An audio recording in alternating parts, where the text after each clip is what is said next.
He didn't even know she was gone until he saw what she left behind.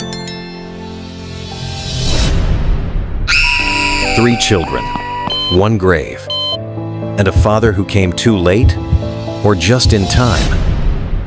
Now, he'll have to fight harder than ever to be the father they never knew.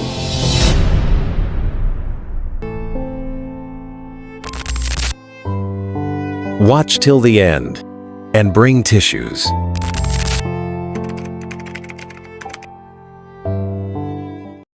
Rain fell softly over the cemetery grounds as the final shovel of earth covered the modest casket. Zuri clutched her sister Zara's hand, while Zane, the quietest of the 3, stared blankly at their mother's freshly covered grave. The priest had long gone. So had the neighbors who showed up for sympathy's sake. Now it was just them 3 trembling 8-year-olds, orphaned in the blink of an eye. Then they saw him. A sleek black SUV rolled to a silent stop by the cemetery gate. From it stepped a man, tall, regal, dressed in a dark tailored coat. He didn't move for a long time. He just stood there, staring at the grave, like it hurt him to breathe. His eyes never left the mound of fresh earth. The triplets watched him with wary curiosity. Zane stepped forward protectively, though his small frame barely reached the man's waist. The stranger knelt. "They look just like her," he whispered mostly to himself, but loud enough for them to hear. His voice cracked as if it hadn't been used in a long time. Zara, the boldest of them, asked, "Who are you?" His eyes locked with hers, red, tired, full of ghosts. He began, but the words wouldn't come. He pulled out a crumpled photograph from his coat pocket and held it out. It was old. Faded, but in it was a much younger version of the woman beneath the soil, and the man kneeling before them, his arms around her. Zuri gasped. Before anyone could speak, a sharp voice rang out behind them. "Kids, get away from him!" It was their neighbor, Mr. Sani, a Nigerian-American, breathless, panic in his voice. That man, he shouldn't be here. The stranger stood slowly, his jaw clenched. And then he said it, "They're my children." The silence that followed his declaration was thunderous. The triplets froze, eyes wide and searching. Mr. Sani stepped in front of them instinctively, his hands slightly raised like a shield. "I don't know who you are, sir," he said, his voice firm. "But you need to leave now." The stranger, Michael Carter, didn't move. His eyes lingered on the children, especially Zane, whose sharp jawline mirrored his own. His lips trembled, but he said nothing more. Instead, he reached into his coat and pulled out a sealed envelope. "This was given to me by her lawyer," he said softly. "I didn't even know she was gone until this morning."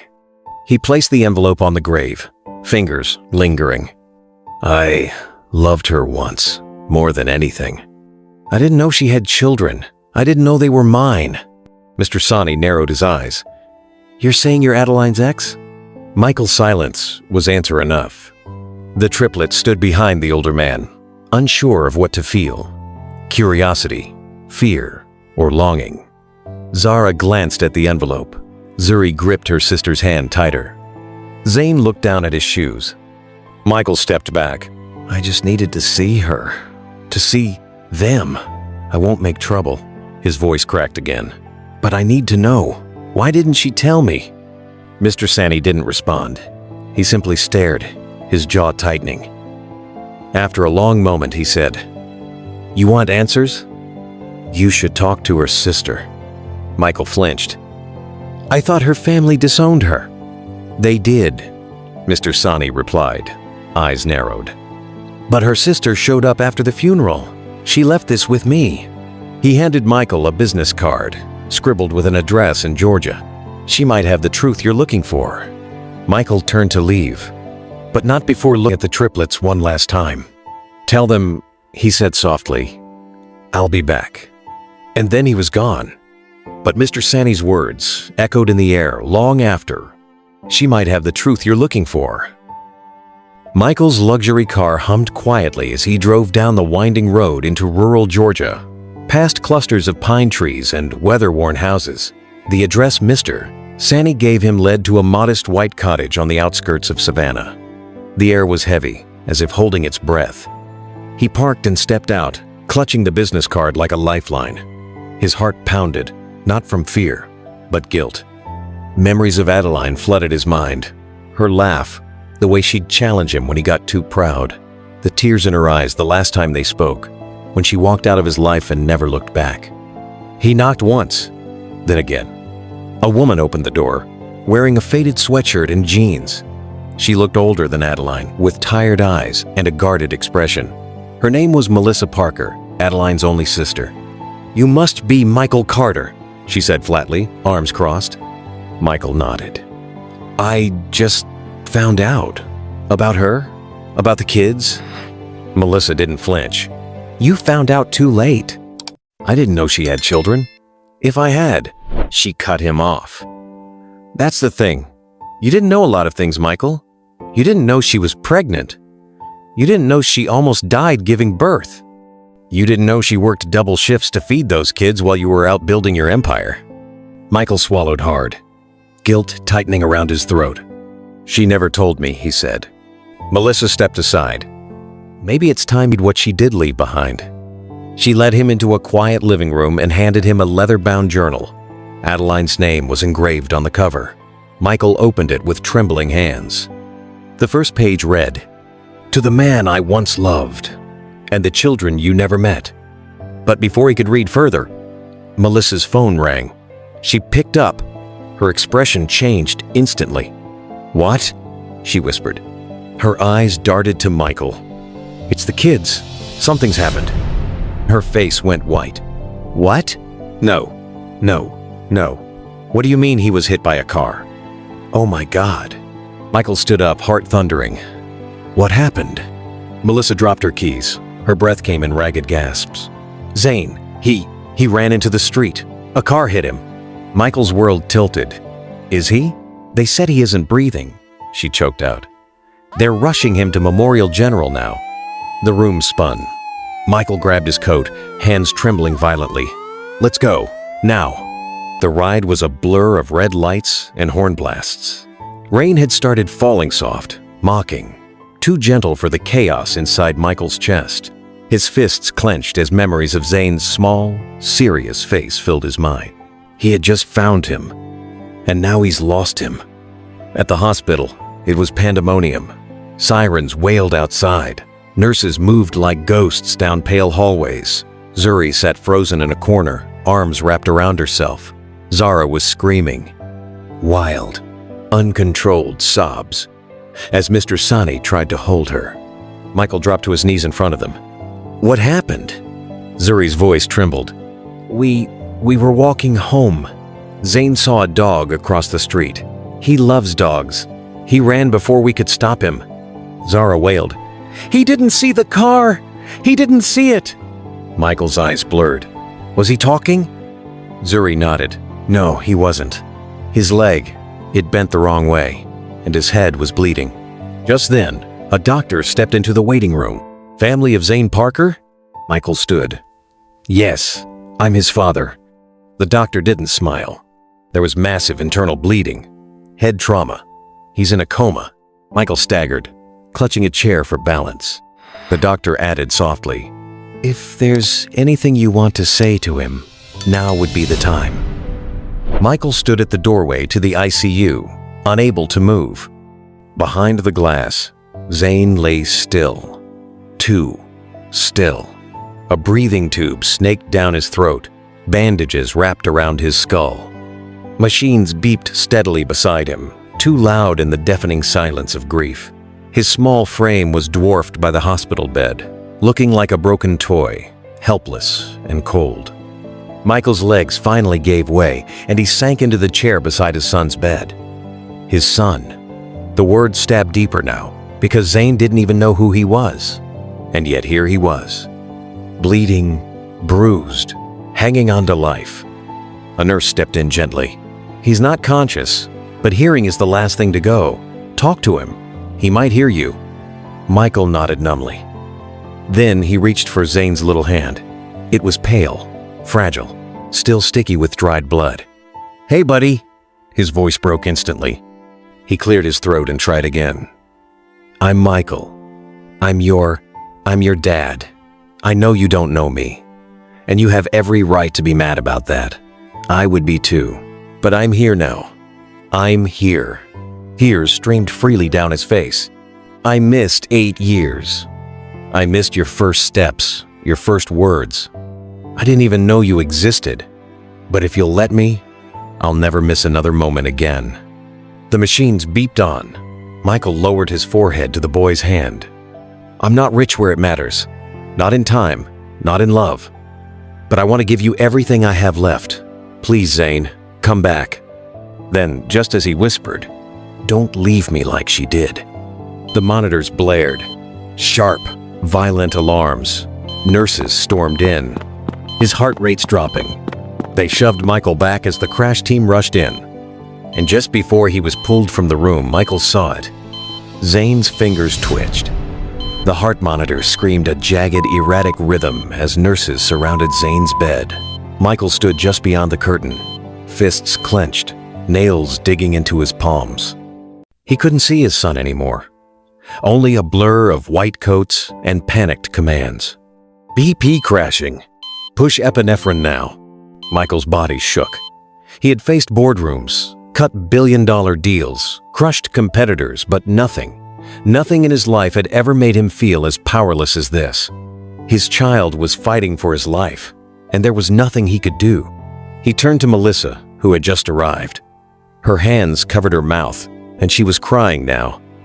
Not the angry tears she once reserved for Michael, but helpless, maternal ones. "I should have been there," Michael rasped. "He shouldn't have been walking alone if I'd known." Melissa shook her head. "Stop. This isn't about blame. This is about showing up, right now, for him." A few moments later, the doctor emerged, breathless and solemn. "We stabilized him. He's still in a coma, but he's breathing on his own again. We think he responded to your voice." Michael staggered against the wall. Relief warred with heartbreak. He wiped his eyes and whispered, "He heard me." Melissa placed a trembling hand on his shoulder. "Then you stay. Keep talking. Don't let him drift away." Later that night, Michael sat again by Zane's side. He took out Adeline's journal, his lifeline now, and flipped to a page marked by a folded photograph. It showed her, holding the triplets as toddlers, all 4 of them laughing. On the page beside it, she had written, "If something ever happens to me, promise you'll find them. And if you find them, don't let them live without love. Not like I did." Michael wept. Then Zane murmured something, barely audible, but unmistakable. "Dad?" Michael froze. He leaned in so close he could feel the faint warmth of Zane's breath against his cheek. "Zane?" he whispered, voice trembling. "Did you say something?" The boy's eyelids fluttered but didn't open. His lips moved again, dry and slow. "Dad." A single word, fragile, shattered, but it landed like thunder in Michael's chest. His throat tightened. His heart cracked wide open. "I'm here, buddy. I'm right here," Michael said, gripping Zane's hand. "You're safe now. I'm not going anywhere." Zane's small fingers twitched weakly around Michael's. The boy tried to speak again, but the effort left him gasping. Nurses rushed in, checking monitors, adjusting IVs. One smiled gently at Michael. "That's a very good sign. His brain is responsive." Michael nodded, unable to speak. He sat back down, keeping hold of Zane's hand like it was the only thing keeping him grounded. Later that night, after Zane had slipped back into a deeper sleep, Michael stepped out for air. He found Zuri and Zara curled up on a couch in the family waiting room, wrapped in hospital blankets. Mr. Sani had left to bring them food. The girls looked up at him with tired eyes. "Is he gonna be okay?" Zuri asked, her voice so small it hurt. Michael knelt down in front of them. "He's strong, just like your mom was." Zara frowned. "Why didn't you come sooner?" It was the question he had feared. He took a deep breath. Because I didn't know. And when I finally found out, I realized I've missed so much. But I promise, I'll spend the rest of my life making it up to all three of you, if you'll let me." Zara didn't answer. She just stared at him. Then she asked, "Are you going to take us away?" Before Michael could answer, Melissa appeared behind him. "You might not get that chance." Michael turned slowly toward Melissa, her words ringing like sirens in his ears. "What do you mean I might not get that chance?" he asked, eyes narrowing with alarm. Melissa folded her arms tightly across her chest. "Because CPS is involved now. The hospital had to report the accident. A social worker came by while you were with Zane. They're asking questions about who's caring for the kids, where they're staying, if there's any legal guardian in place." Michael's chest tightened. "But they have you." "I was never made their legal guardian," she said bitterly. "Adeline and I were barely speaking. She didn't update her will. There's nothing official tying them to me. If CPS doesn't see a stable, permanent option, they'll put the kids into foster care." The words hit like a sledgehammer. Michael looked back toward the ICU window where Zane lay sleeping, then at the girls exhausted, scared, unsure if they would even sleep in the same bed the next night. "No," he said quietly. "That's not happening. I won't let that happen." Melissa eyed him. "And who exactly are you in the eyes of the law? A stranger with no custody rights? A man who disappeared for 8 years? You think love and money alone can protect them?" Michael's jaw clenched. "I'm their father." "Then prove it," she said, her voice rising. "Prove you're not going to vanish again the moment your busy schedule comes calling. File for paternity. Fight for them. Because right now they are inches away from losing everything they have left." He stood in the hallway long after she walked away, the fluorescent lights flickering above him like cold stars. Later, he pulled out his phone and called his attorney. "I need a court date," he said. "I'm claiming full custody of my children." But the lawyer's voice chilled him to the bone. "You may have waited too long. There's someone else trying to file for custody." Michael's grip tightened around his phone. "What do you mean someone else is filing for custody?" His attorney sighed. "An application was submitted this morning by a woman named Veronica Green. The courts flagged it because she listed herself as the children's godmother and primary caregiver in their mother's absence." Michael frowned. "I've never heard of her." "She's requesting emergency custody. If the judge finds her claim compelling and you don't have proof of paternity or a formal relationship with the kids, it could go her way." Michael hung up, his thoughts racing. He rushed back inside the hospital, barely stopping to catch his breath as he found Melissa pacing the hallway. "Do you know of Veronica Green?" Melissa's face twisted instantly. "Oh God, her! Who is she?" "She used to be Adeline's best friend in high school," Melissa said through clenched teeth. "After you left, they reconnected.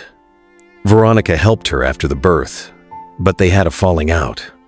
I don't know what it was about, but Adeline cut her off completely 3 years ago. Why would she want the kids?" Melissa scoffed.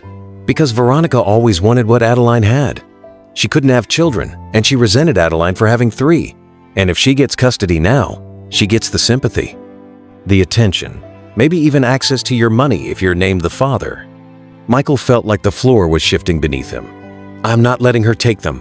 I'll prove I'm their father. I'll fight." Just then, a nurse poked her head out of Zane's room. "He's awake," she said. "He's asking for his dad." Michael rushed in. Zane turned his head weakly. "You came back," he whispered. Michael swallowed hard, holding back tears. "I'm not going anywhere, son." But from behind him, a calm, venom-laced voice interrupted. "Actually, that's up to the court now." Michael turned slowly. Veronica was standing at the door. Michael stood frozen, shielding Zane instinctively with his body as Veronica stepped into the hospital room like she owned it. Her sleek coat, her calm smile, it all screamed control. "I'm here for the children," she said, holding up a folded legal document. "As their godmother, I've filed for emergency custody. They need stability, Michael, not a man who only showed up after the funeral." Michael's fists curled, but he kept his voice low. "Stability doesn't come from a signature. It comes from love, from being there." Veronica raised an eyebrow. "Then where were you for the last 8 years?" Zane's soft voice cut through the tension. "He's here now." She blinked. "I heard him when I was sleeping," Zane whispered. "I felt him. He didn't let go." The room fell silent. Even Veronica hesitated. Melissa entered behind her, arms folded. "You really want to play savior now, Veronica? After you and Adeline stopped speaking for good? You think a piece of paper makes you family?" Veronica's mask cracked just slightly. But before she could respond, a knock came at the door. A man in a suit stepped in. "Mr. Carter?" he asked. "I'm with Family Court. Your expedited paternity test results just came through." Michael stepped forward, heart pounding. The official nodded, handing him the sealed envelope. Michael stared at it. His heart slammed against his ribs. What if it was negative? What if the moments he'd shared the whispered, "Dad," the hand holding the hope were never really his to begin with? His fingers tore the seal. Slowly, carefully, dread thick in his throat. He read the first line, then the next, and his face went completely still. Melissa took a step forward, trying to read his expression, but his eyes gave away nothing. Behind her, the triplets exchanged glances, unease creeping into their features. Zane's voice broke the silence, soft and scared. "You're not our dad?" A tremor ran through Michael's hand. The envelope lowered. For a moment, he looked like a man completely undone. Across the room, Veronica tilted her head back and let out a soft, mocking laugh. Her smile was smug, venomous. "What a shame," she said under her breath, loud enough for everyone to hear. Then Michael looked up and smiled. His voice was steady, calm, and impossibly clear. 99.9% probability of paternity. He walked forward and extended the result toward her. "They're mine." The color drained from Veronica's face. Her smirk died. Her lips parted, but no sound came. She blinked once, then again. And then, without another word, she turned and walked out of the hospital like a storm that had lost its thunder. Later that night, Michael sat between the girls in the hospital waiting room, with Zane asleep beside them, breathing easier now. The room was dim. The storm outside had passed. Zuri leaned into him, small fingers wrapping around his. "Are you really our dad?" Michael nodded, voice cracking. "Yeah. And I promise I won't let you lose anything else." Zara whispered, "Can we go home now?" Michael looked at them. His home was no longer penthouses or portfolios. It was here, in their eyes, in their arms. And finally, he whispered, "Yes, let's go home." Hope you enjoyed the story. Subscribe to our channel for more captivating stories. Catch you on the next one. Cheers!